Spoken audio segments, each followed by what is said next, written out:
continue. You mentioned that you administered another warning to accused number 1. You then said he must be removed. Yes, and my you lord. continued with the interview of Mrs. Wani. What happened further?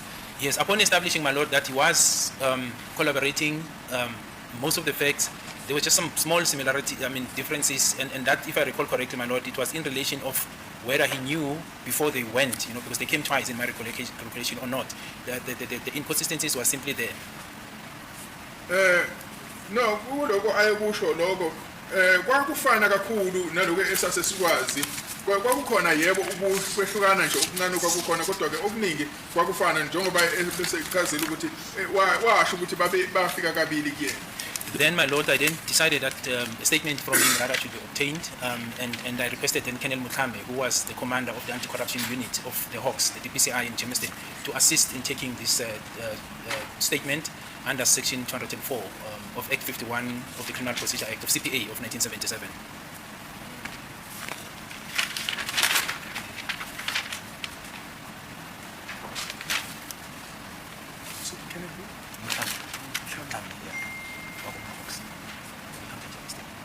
Then ngase ke ngiyocela uKolonel Muthambe osenza ngaphansi kwamahawk ukuthi akayongithathela istatement. And if we can just get back to the proceedings of the 4th of September 2023, at page 23,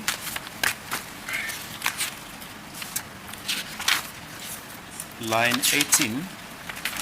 Line 18, yes, you my can lord. just put that on record. Okay. I usually charge them 100 per consultation. Okay, let me start at the beginning. Yes, you Okay, proceed. fine. Yes, proceed. Okay. I usually charge them 100 per consultation, but on that day, they gave me 500 for the work that I have finished to them. And that is under Mr. Zwane's testimony, my lord. Ngijwayela ke ukuthi ke ngikhokhise ikhulu lamarandi uma beza bezo cela usizo kumina kodwa ngalelo langa ke banginika amakhulu amahlanu amarandi ngalomsebenzi engabenzela wona. Thank you. You may proceed. You arranged that a statement be obtained from Mr. Zwane in terms of Section 204 of the Criminal Procedure Act. Indeed, my lord. So Mr. Zwane was taken to Colonel Muthambe, and I do know that the statement was then obtained from him, my lord. Yazi ke ukuthi uZwane wathathwa iswa ku Colonel Muthambe ukuthi athathe istatement kuyena. And I further know that he was then taken home, my lord, and accused number 1, I think was taken back to detention, if I recall correctly. Engikhumulayo ukuthi wase ebuyisela ekhaya umsolo oqala ke wayesebuyisela ngaphakathi ejele. Then, my lord, on the 1st of June, because this was the 31st of May, on the 1st of June 2020, and that's when now he made his first appearance in Tembisa in relation to Tembisa case 217 of 3/2019. That is the warrant that was executed on him on the 30th when he was arrested. So he made his first appearance on the 1st of June 2020, my lord. Ngomhla 1 kuJune 2020 ilapho ke ahamba ke wayebingelela imantshi Tembisa mina nelicala lika Tembisa 217 of 2019 emva kokuthi aboshwe ngomhla ka-30. No bail was granted on that day, my lord, and he was remanded back into custody. Akazange anikwe ibail ngaleso sikhathi waphindeliswa ekuvalelweni.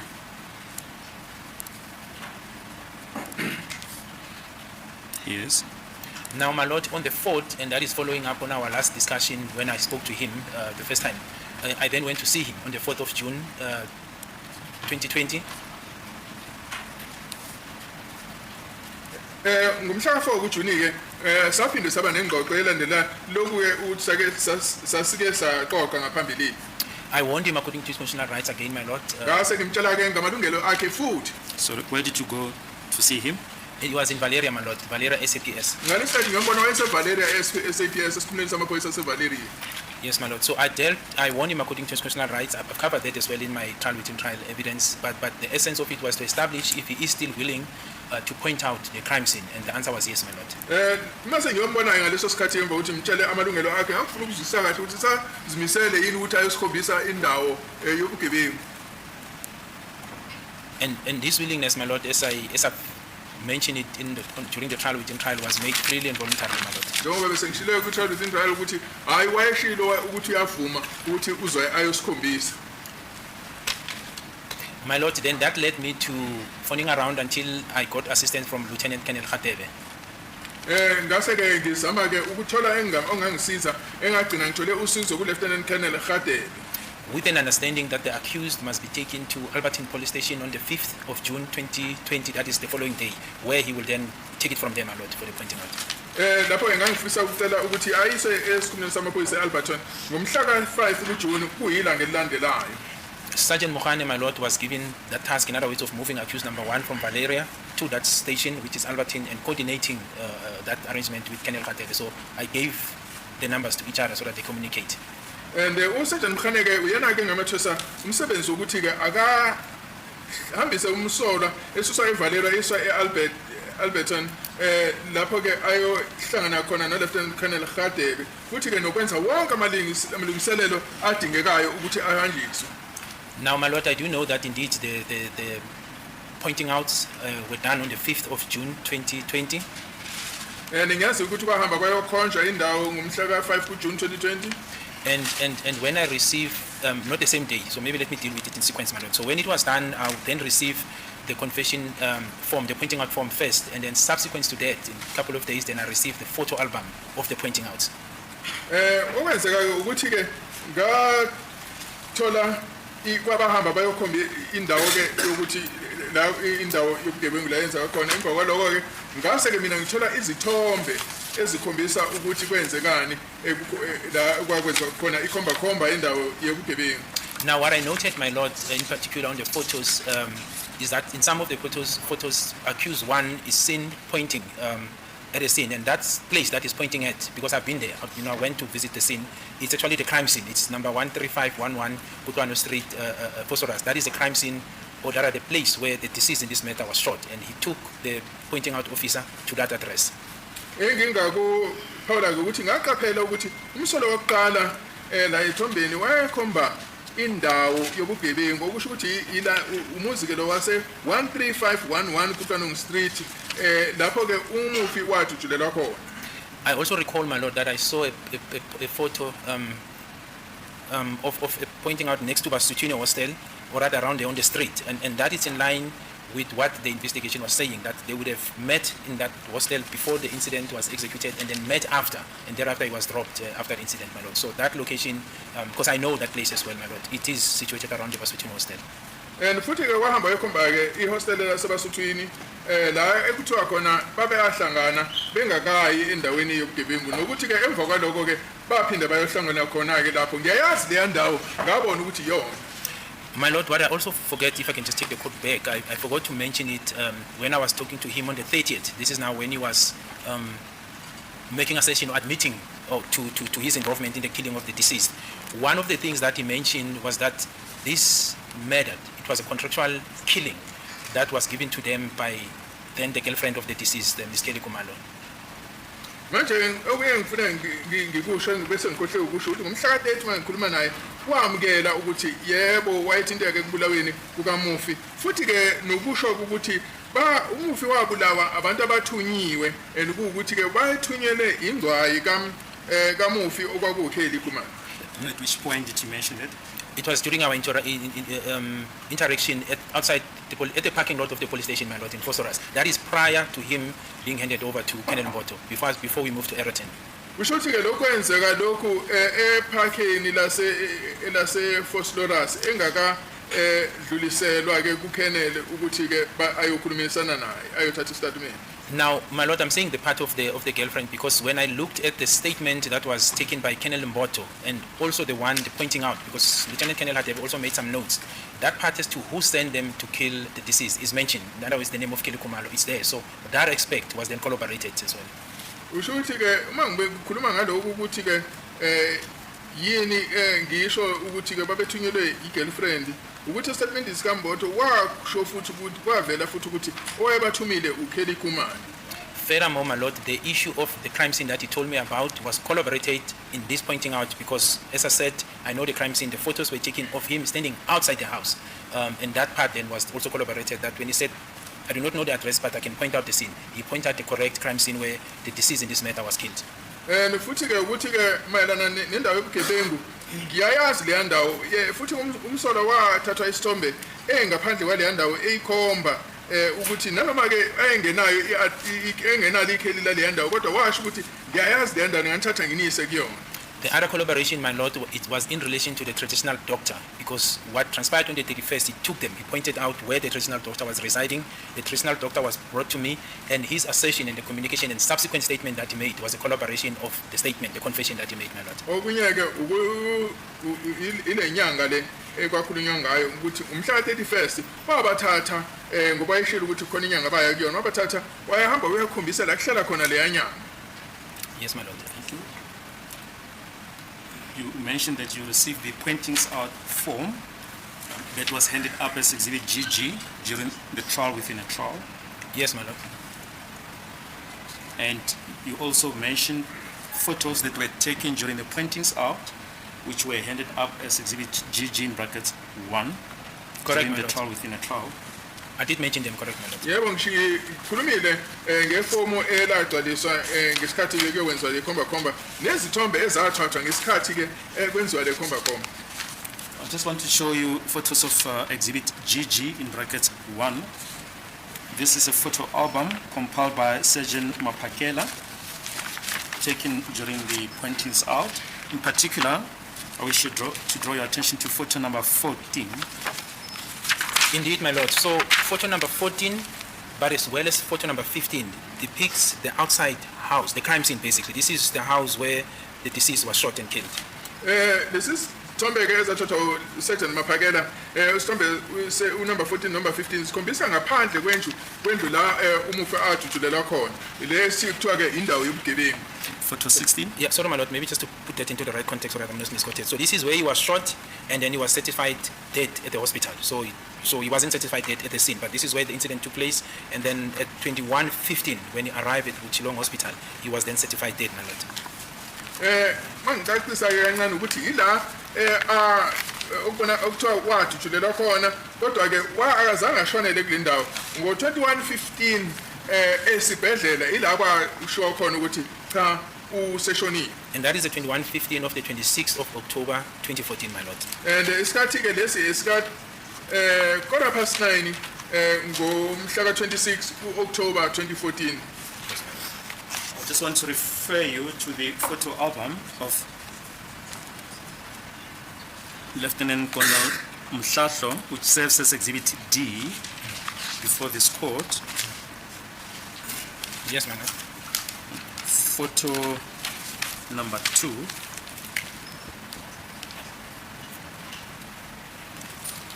Photo number 1 and 2.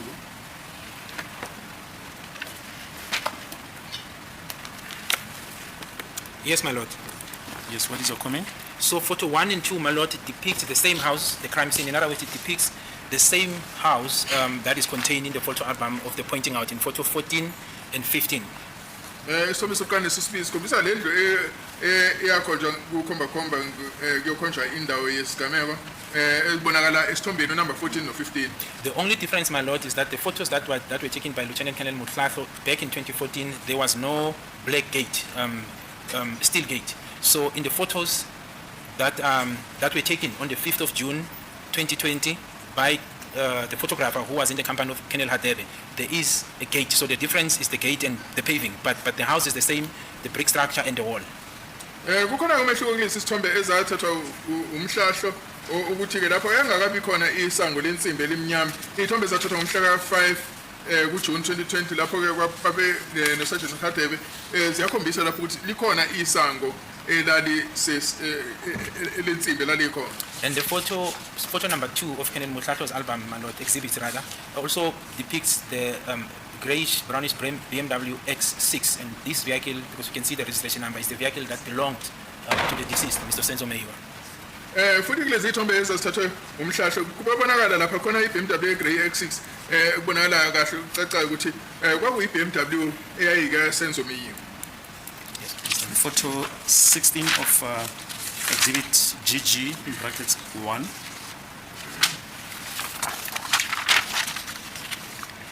Yes, photo 16, my lord, also points the accused number 1 is still at the scene. Is pointing at the crime scene. This is the crime scene. Sombe isithombe number 16 nasona kusabonakala umsolo omqala ekhomba indawo yobugebengu.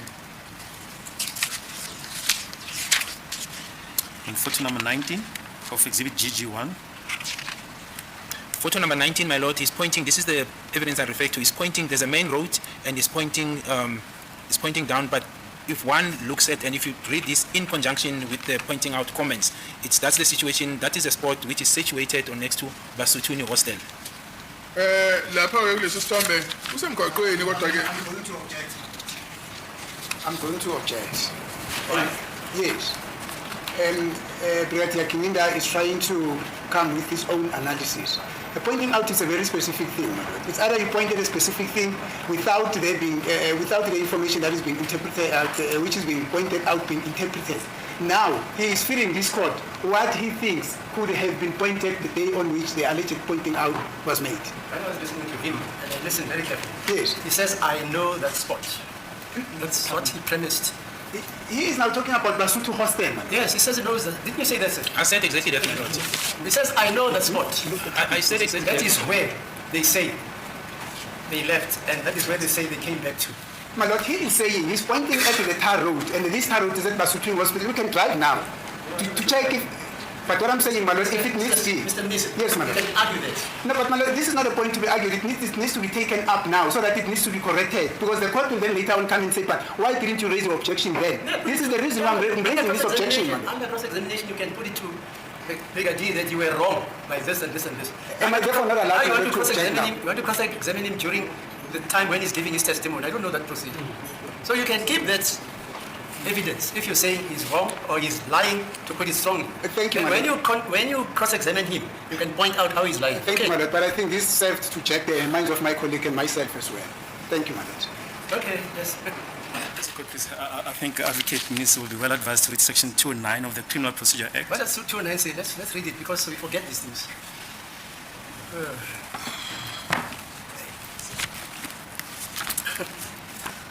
Section 209 reads as follows. Conviction may follow on confession by the accused. An accused may be convicted of any offense on the single evidence of a confession by such accused that he committed the offense in question. And the following part is important. If such confession is confirmed in a material respect, or where the confession is not so confirmed, if the offense is proven by evidence other than such confession to have actually been committed. Now, my lord, we've been through a trial within a trial. The confessions have been allowed. At this point, what the investigating officer is trying to do is just to try and connect the dots to show that this spot that was pointed out by the accused accords with the objective evidence. May I respond, my lord? Oh, I'm sorry, my colleague wants to object. Yes, but I'm also prepared to respond as well. My lord, we're all aware of the provisions of Section 219, which the state has just read. The gist of the objection is not on the provisions, my lord, of Section 219. The gist of the objection is on the explanation that is given by the witness, wherein he says the picture depicted in photo so and so, wherein the accused is pointing. It means it's pointing, and it starts to give the explanation on the description to say it means the accused was pointing at this and this, my lord. So the objection is on that this witness cannot give explanation to say what was being pointed out or what was being shown, my lord, because pointing out will have notes to say on this position, when the accused pointed this is what was pointed out. It will be recorded there. It does not necessarily mean that the investigating officer has to come and explain to say what is it that was pointed out by the accused, which is not the correct information or evidence contained in that exhibit, my lord. How do you assign that? You've got the right to cross-examine this witness until Mandela is risen from the dead. That's your right. But you can't stop a person giving evidence like he is evidence in chief and cross-examine him whilst he's doing that. You have every right to cross-examine him. You have every right to put your client's version there. You have every right to interrogate the photos and show him what you're saying. These photos don't show. Okay, you have that right. So Yes, please. yes, I agree, my lord. We do have the right to cross-examination Yes, at a later But stage. you can't stop him. But also, my lord, as we are the defense representing the Mr. accused, Mxololo. my lord. Mxololo, Yes, I say my- you can't do it. Yes. At this stage. Yes, my lord, I'm responding to that, my lord. I said, yes, my lord, we agree with the court that we do have a right to do cross-examination. However, if it appears from the defense that something wrong is happening in court when the evidence is led, We have a right to raise an objection, my lord. If the objection is overruled, there is no problem, we will proceed. But we do have a right to point it out to the court and to raise an objection on the unfairness that is happening in court when it appears to us, my lord. That's my submission, my lord. Yes, okay. If the objection is overruled, my lord, it should appear on the record that the objection was overruled, then we proceed, my lord. But it shouldn't be as if we left it and it was allowed to go through when we could see that it was wrong, my lord. Thank you, my lord. So please, Madam, there's no unfairness, as my colleague is arguing. A confession or pointing out on its own cannot just stand on its own. It's got to be supported by objective facts. And the only way is if the investigating officers, a spot has been pointed out, that spot accords with my knowledge of the crime scene. That's how you add weight to the confession, because on its own, hence Section 209 says there has to be evidence aliunde or confirmation of the confession or the pointings out in a material respect. And that is what the investigating officer is indicating, to show that there's confirmation, there's corroboration. That's perfectly in order. Yeah, but as you know, the defense has got the right to cross-examine. Yes. Am I correct, sir? Indeed, my lord. Yeah. And that right is immutable. I can't stop anybody wanting to cross-examine a witness who has made a certain observation which the defense disagrees with. And you can put it to Brigadier uGininda that he is wrong here, he's not stating the facts are this and that and that and that and that. Okay, let's proceed. Is it that please, my lord? My lord, I can... Okay, I wanted to refer my colleagues to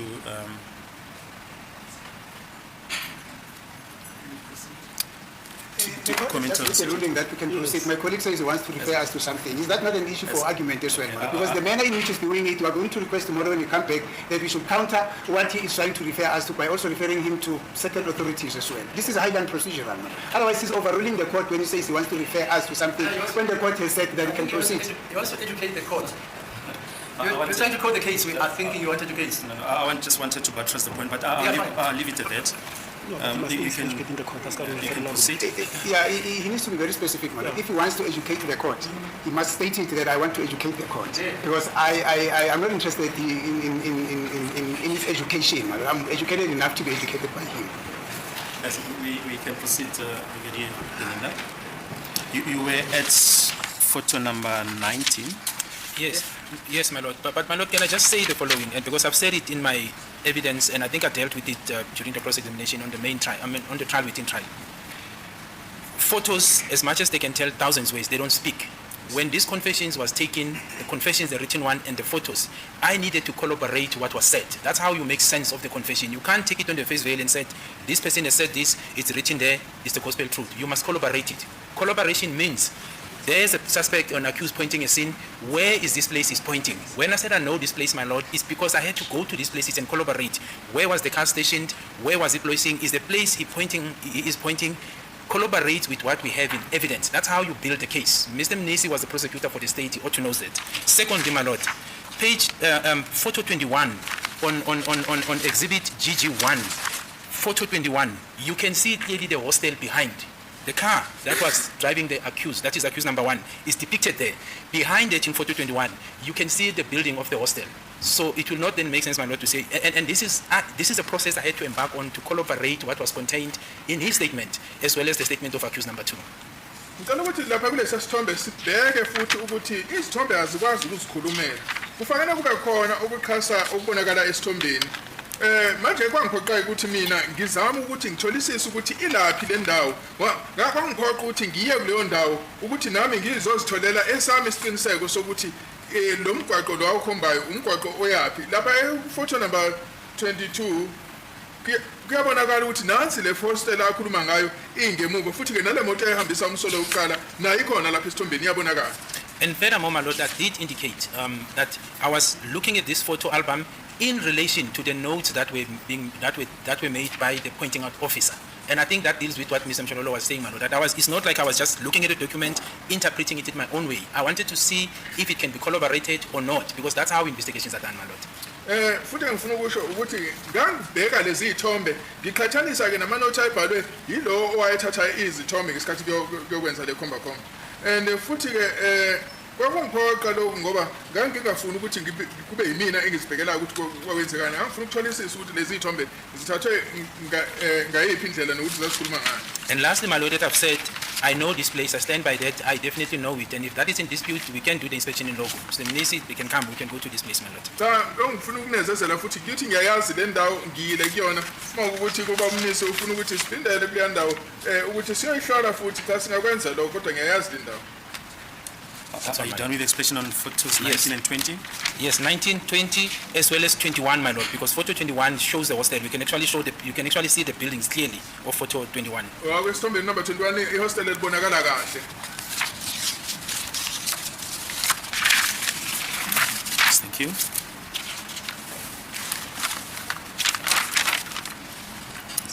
We can go back to your evidence. Yes, my lord. What happened after the pointings, after receiving the pointings out form as well as the photo album? So, my lord, as I said, I looked at the collaboration, which I've just indicated that I found. They were obviously then filed in the docket, and then we carried on with the investigation, my lord. Ngase ngibheka ke ukufakazelana ke ubufakazi sasinabo ngase ke siyaqhubeka nophenyo lwethu. It's good. Please, I just want to draw your attention to Exhibit FF. That is the confession in the name of accused number 1, Ukuthulela Sithemba Sibiya. Yes, my lord. You want to refer? My lord, we're about to start a new topic. I wonder if it will not be an appropriate time to adjourn. It's 13 minutes past 3. How much? 13 minutes past 3. Okay. Application for an adjournment? No objection. No objection. Okay. All right. So, are you available tomorrow? I am, my lord. 10 o'clock again? Yes. Okay.